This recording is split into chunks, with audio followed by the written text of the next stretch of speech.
I think a big way for the Philadelphia Eagles to fix the passing game this week against the Rams is to throw to an area they normally don't like to throw to, the middle of the field. I'll tell you why coming up next right here on Locked On Eagles.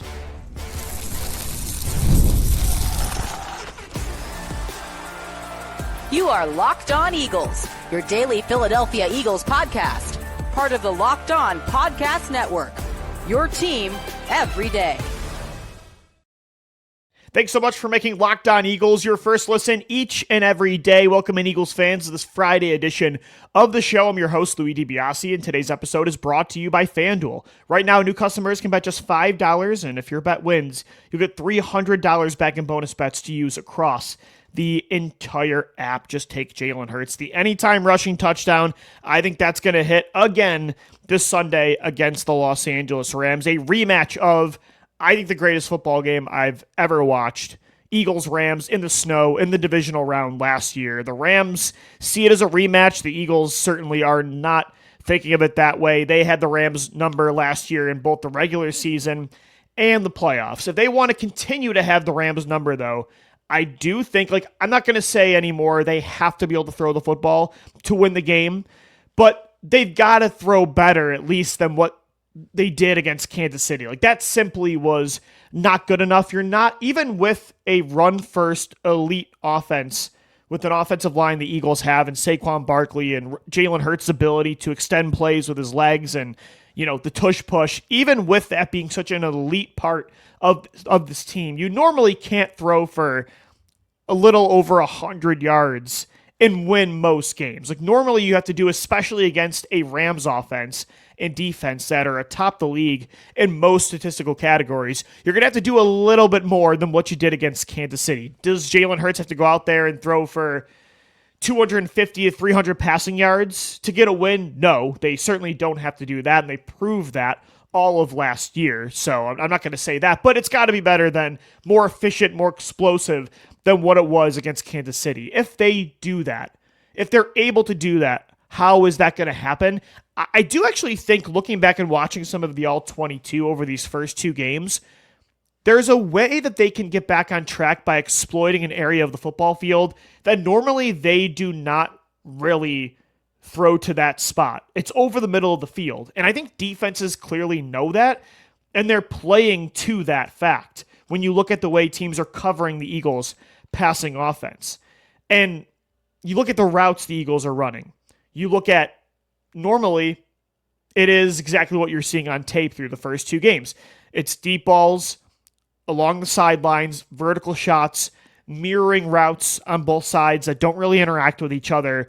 It's very predictable, and if they're not going deep, it feels like Jalen Hurts is just checking it down. They're either going deep, or very short, and there's really no in between. And although I don't like to compare them to the 2023 offense, that is kind of a consistent variable from this year's struggles that were there a couple years ago. And defenses are covering those areas of the field. They're stacking the box to take away the run, and they're playing zone deep coverage along the sidelines to make sure that A.J. Brown and Devontae Smith do not burn them deep. Because that's, again, where the Eagles are comfortable throwing the football. That's where Jalen Hurts likes to throw. It's short of the sticks, quick to the left or right, or it's deep down the sidelines. The middle of the field, especially the intermediate level of the field, not just deep and short, but the intermediate level of the middle. Just when you look at Jalen Hurts' passing charts, it's pretty non-existent. And if you're going to get them to back off, if you're going to try to take advantage when the other defense is stacking the box and when they're trying to take away the deep game, you have to be able to hit those shots, those layer throws. And I know Jalen Hurts is never going to be super comfortable with. He's never going to be a quarterback that utilizes the middle of the field at the clip of, a Tom Brady back in the day, or, Joe Burrow, or, Josh Allen, some of the elite, passers of the past and the present. But they have to use it a little bit more, because I do think, looking at some of the film, that is where there are open spots. And look, those areas, those close really quickly, and it's part of why Jalen right now, probably even more than ever, doesn't like to throw over the middle, because he's in this more safe, protect the football, don't turn it over kind of mindset. but you can't play scared. There's a difference between playing safe and playing scared. You do still have to pull the trigger at times on some of those tight window throws to back the defense up. Like if they're going to all come at you and they're going to have two linebackers crowding the box and they have two safeties playing deep, well, that leaves it's a tight throw, but that leaves that layer throw over the middle. I would like to see them design routes specifically for that area this week, with Dallas Goedert being a full go in practice today. He has been cleared to play in this game against the Rams, with A.J. Brown's physicality and elite hands. Same with Devontae Smith. He can make plays over the middle, even though he's skinny Batman. Devontae Smith can take a catch with a hit to the ground without dropping it. And so I think that's a way, if you want to get this passing game back on track, I do think they need to start to target that area of the field a little bit more. Because, again, what I'm seeing is the defense is trying to stop the run and stop the deep ball. They know that's what the Eagles do best, so they're covering the sidelines and they're stacking the box. They're kind of leaving, I don't want to say they're leaving the middle of the field open, because those windows, again, you have to throw with anticipation. You've got to put them in tight windows at times. But you got to do it, though. Jalen can't be Sam Bradford, and I'm not saying he is. He's normally pretty good at picking and choosing his spots. But if I did have to criticize, I think most of the passing issues are on Kevin Patullo.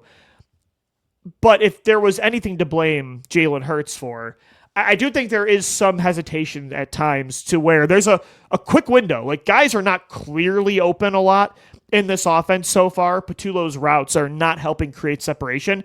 But there have been times right there, A.J. Brown was open for a second. You could technically pull the trigger on that. It's a little bit risky, but I just don't think in the name of not wanting to turn the football over and playing a safe brand of football, I do think, though, you can still be aggressive. There is such a thing as controlled aggression. You don't have to play like Jameis Winston and Carson Wentz out there, but, I don't think you should play like Sam Bradford either. And looking at the passing charts, it's even more non-existent than normal for Jalen Hurts throwing over the middle of the field. I would like Patullo to maybe add an emphasis on that against the Rams. And then, of course, the Rams defense will adjust. Hopefully, eventually, those shots can be there deep down the field on the sidelines.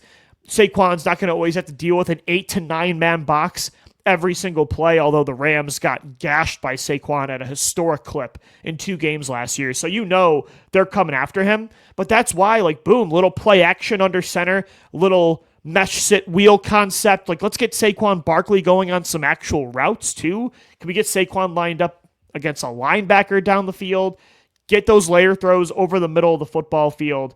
I think that's a key. And getting the ball out quicker. I think the ball needs to come out fast. Jalen's had time because the protection's been really good this year. But get the ball out quick. Get it in the hands of your playmakers. Even do some no huddle. I'd like to see some tempo run. I feel like that always kickstarts the offense. Doug Peterson used it a lot for Carson Wentz and Nick Foles, and it always seemed to work, especially early on in games. I feel like with Jalen Hurts, when they used tempo this year and last year, that has also helped kickstart the offense. So I like to see that early on against the Rams too. Just brainstorming some ideas. I think this passing game will get back on track. Those are some of my ideas, at least, watching the tape back, how they can not throw for only 102 passing yards in this game. I think they could throw for over 200. I bet it on FanDuel for Jalen Hurts. It was at pretty good odds. Looking at my LOE 3 bets from yesterday, Jalen Hurts over 200 passing yards was at plus 114. I think he's going to do it. I think this is going to be the bounce back game for the passing attack. And I said that last week, but I know they're going to be inconsistent throughout the year. That's just who they are throwing the football, but they're way too talented to be as conservative and ineffective as they were last week against Kansas City. So I'm feeling pretty confident heading into this matchup against Los Angeles. It's a big-time matchup, though. The Rams are a good football team on both sides of the ball. They are one of the undefeated teams in football so far at 2-0. What are the key matchups to this game the Eagles have to win to get a win? We'll get into that coming up next right here on the Locked On Eagles podcast. Today's episode of the Locked On Eagles podcast is brought to you by DoorDash. It's almost the weekend, time to look back and crown this week's MVP on Who Delivered, powered by DoorDash. Just like you can win every Saturday with DoorDash Streaks, saving more every time you order, these players delivered when it mattered most. Let's break it down. I was watching the All-22 Eagles-Chiefs the other day. Zach Bond, 2 weeks in a row, has not been the story of the team, has not been the story of the defense. But when you look at the way he was rushing the quarterback, getting to Patrick Mahomes on some of those blitzes, closing in on short swing passes to running backs, the hit power that Zach Bond provided on Sunday, he has been the all-pro linebacker of 2024 all over again. And I was a little bit nervous heading into this year of a regression. Nope, he still looks like one of the top 5 linebackers in all of the NFL. And just like Zach Bond delivered for the Eagles last week, DoorDash delivers your Saturdays with DoorDash Streaks. You save every Saturday you order. Stack it up all season, and you could save up to $250, including $100 in DoorDash credits.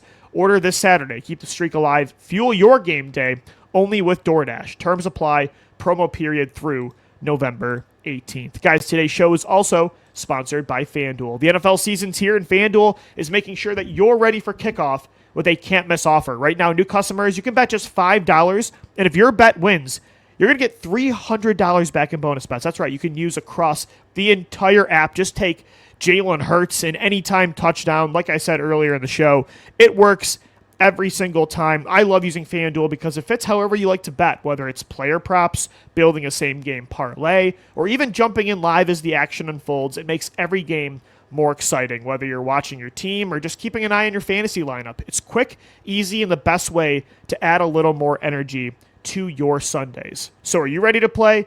Take my LOE3 bets. I took Devontae Smith for the over 49.5 receiving yards, Jalen Hurts over 200 passing yards, and a same-game parlay of Jalen and Saquon anytime rushing touchdowns. Download the FanDuel app today or visit FanDuel.com to get started. That's FanDuel.com to place your first $5 bet. All right, guys, we are continuing on this Friday edition of the Locked On Eagles podcast. Thanks so much for making us your first listen each and every day. A big matchup this Sunday at Lincoln Financial Field. Thank the football gods. Finally, a 1 o'clock matchup. 5 of the next 6 Eagles games are at 1. I know for you older Eagles fans, and by older, I would mean just at this point, over the age of, like 25? I think you probably appreciate this. All you 9-to-5ers out there probably appreciate the Eagles not having a later game, especially for me. I do 2 post-game shows afterwards. Love that it's a 1 o'clock game. Love that the weather looks good. I think that really bodes well for the offense bouncing back. I love that they're wearing white jerseys at home for the first time since 2015. But they did miss a key opportunity here. They could have worn the all-whites, which I think would have been so slick at home. They haven't done that since 2015, like I said. But they're wearing white on green, which they haven't done at home since 2013. That shootout between Michael Vick and Phillip Rivers, Chip Kelly's first game coaching at home. Don't love the green pants. I call them the slow pants. I think they made a mistake there. For the offense's potential bounce back, I would have liked the white pants, but I digress. Still cool that the Eagles are switching it up with their jerseys again this year. Very 90s NHL when teams used to wear the away jerseys at home. Kind of like that, and I think it's a creative thing. I just like that they're switching it up. But this is a big game, and what they wear is not going to really dictate if they win or lose this matchup. What key matchups are going to dictate this for me? Even before I talk about players, I'm looking at that elite coaching battle between Sean McVay, who's a top 3 play caller in the NFL, and Vic Fangio, who's a top 3 play caller on defense in the NFL. Fangio had McVay's number in that first game, Sunday Night Football in the regular season last year. In the playoffs as well, the Eagles defense, it was a battle between them and Matt Stafford and Sean McVay. And the Rams had success, but so did the Eagles defense, a couple big turnovers. Of course, the game-winning sack by Jalen Carter. It's going to be a battle again. I think it's going to be a back-and-forth fight on Sunday. I think Fangio is going to play. He's going to go back to more of what he does best. I think you're going to see more zone coverage. He's going to try to win with a 4-man pass rush. Last week, it was a lot of man coverage. It was a lot of blitzing. The Chiefs were very banged up at wide receiver. They thought they could win with man coverage, which they did. The blitzing was going to get there. I think that's the way to attack Patrick Mahomes in that kind of situation. With the Rams, with Devontae Adams and Puka Nacua at receiver, with the way Stafford gets the ball out, I do think you want to kind of go back to a 4-man rush and try to win with zone coverage, but I don't want to see watching that tape back with how good Zach Bond and Jahad Campbell were blitzing, getting to the quarterback, you can so clearly tell these guys were former edge rushers with how natural they are getting past tackles and guards and centers.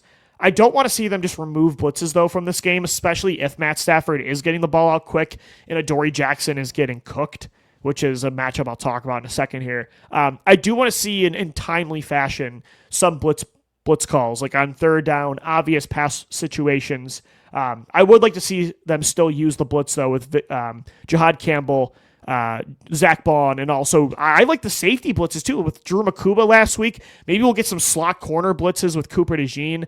I just like the creativity in Fangio's game plan last week. So I think he'll go back to what he does best, zone coverage, four-man rush, which the Eagles will be able to win with, in my opinion. But the timely blitzes, don't take that out of the playbook. Another big matchup for me, the Eagles' offensive line against the Rams' pass rush. This is a huge strength-on-strength battle. I think from a personnel perspective, player versus player, this could be the game-deciding matchup. That strength-on-strength battle. The Rams are very good, very young, very deep on their defensive line. Like between Jared Verse, Byron Young, Braden Fisk, Kobe Turner, Josiah Stewart. They drafted out of Michigan this year. Really liked him coming out of Michigan. Had a sack last week. They are like 5 to 6 deep on their defensive line.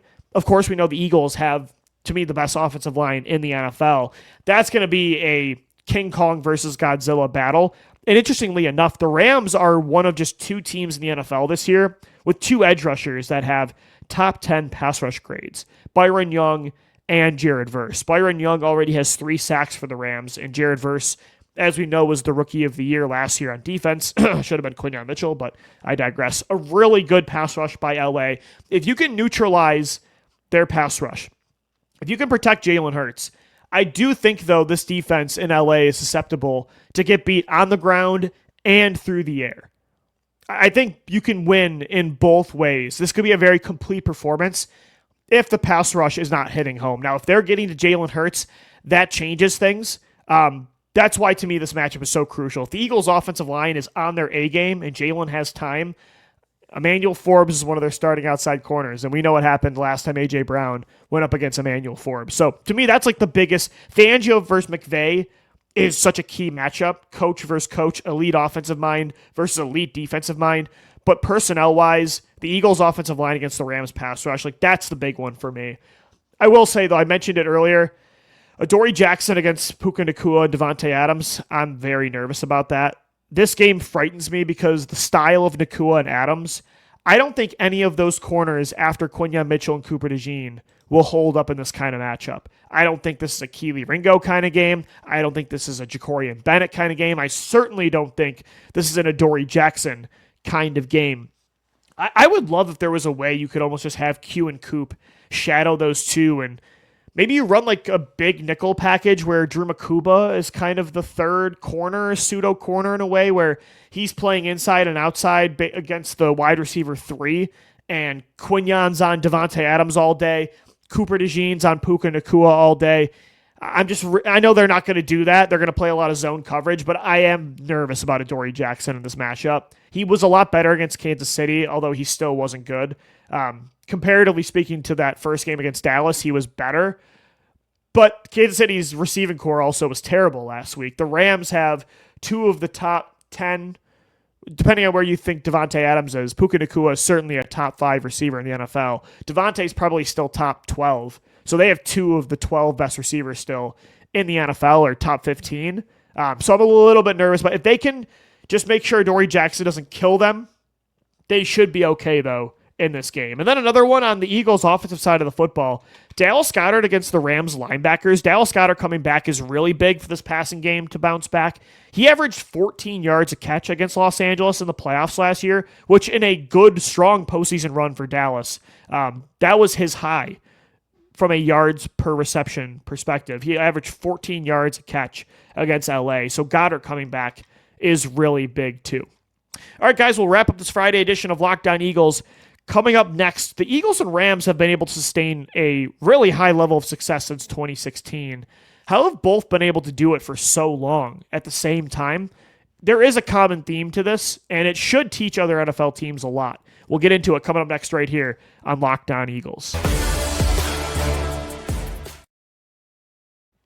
Guys, today's episode of the Locked On Eagles podcast is brought to you by our friends over at Square. Your favorite neighborhood spots run on Square. There are certain businesses that truly make the neighborhood feel like home, whether it's the local sports bar packed on game days, the coffee shop that knows your order by heart, or the corner deli that's been serving your community for decades. These are the places that bring people together. When neighborhood business thrive, the whole neighborhood thrives. For me in Philadelphia, I spend money where it doesn't feel like it just supports the business, it supports the people behind it, the community around it, like a place that I love, DH Cheesesteaks, a place very close to my heart. Some of the go-to cheesesteaks in Philadelphia, underrated spot that I go to pretty much every time I'm in Philadelphia. These local spots are what make the neighborhood feel like home, and so many of them run on Square. Square is a proud partner of more than 4 million neighborhood businesses around the entire world. You can go to square.com/go/LockedOnNFL to learn more. But before you do, go support your favorite neighborhood spot. You'll be happy you did. Square. See you in the neighborhood. All right, we're wrapping up this Friday edition of Locked On Eagles. Eagles-Rams this Sunday at 1 o'clock. Another big battle between these two teams. It feels like since 2017, since that Carson Wentz tears his ACL kind of matchup, these two teams have been at the top of the NFC. They've always looked different, but they've been at the top of the conference. They've been competing for championships. They've been competing against one another for Coach of the Year awards. They've had elite quarterback battles, some memorable games. I mean, that 2017 game changed the course of Eagles history forever. That shootout in 2018 between Nick Foles and Jared Goff was intense. You look at as well the last two games of 2024. These two teams have been, you could argue, two of the three most consistent teams in the NFC since 2017. It's them. I would say it's also San Francisco and then probably Tampa Bay. Those are the top four teams of this past decade in the NFC. But Eagles, Rams, so when you look at their success, and it's kind of funny, it started at the same time. They both started that rebuild in 2016 where they traded up into the top two for Jared Goff and Carson Wentz. The timeline is so similar between the two teams. That quarterback helped you get to a Super Bowl, but another quarterback got you rings. For the Eagles, it was Nick Foles and Jalen Hurts. For the Rams, it was Matt Stafford. The Eagles have made 3 Super Bowls in that span since 2016. They've won 2. The Rams have made it to 2. They've won 1. The Eagles have made the playoffs in 7 of 8 seasons since 2017. The Rams have made the playoffs in 6 of the last 8 seasons since 2017. So, again, the proof is in the pudding. These teams have been so consistent. But what is the common theme? What could the NFL take away from the Eagles and Rams' success? I actually think there's a lot because both of these teams were consistent despite a lot of chaos in that time span. This is not we drafted Pat Mahomes and we hired Andy Reid and they've just been our guys for a decade plus. This is not a Tom Brady, Bill Belichick situation, which is why if you're a GM, you should be taking notes from Howie Roseman and Les Snead if you want to keep your job. You can keep windows open with different cores.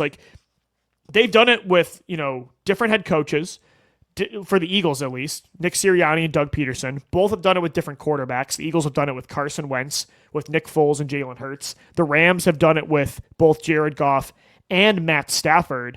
The way that these guys have been able to win consistently at a high level, despite a lot of, I don't want to say instability, but change at the most important spots, is that I think both of them are two of the best in the league at adapting.